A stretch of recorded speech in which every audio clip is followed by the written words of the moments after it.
సర్వలోకాన్ని సృష్టించినటువంటి దేవుడు వారి తల్లిదండ్రులు ఏం బలిస్తున్నారు?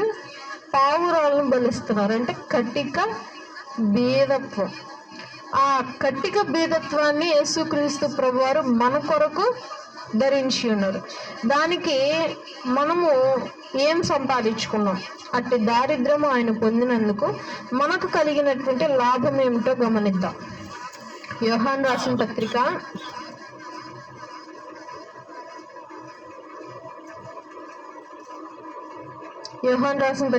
1వ అధ్యాయము 12వ వచనం.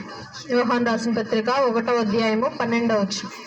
తన్ను ఎందరు అంగీకరించిరో వారికందరికీ, అనగా తన నామమందు విశ్వాసముంచిన వారికి దేవుని పిల్లలగుటకు ఆయన అధికారము అనుగ్రహించెను.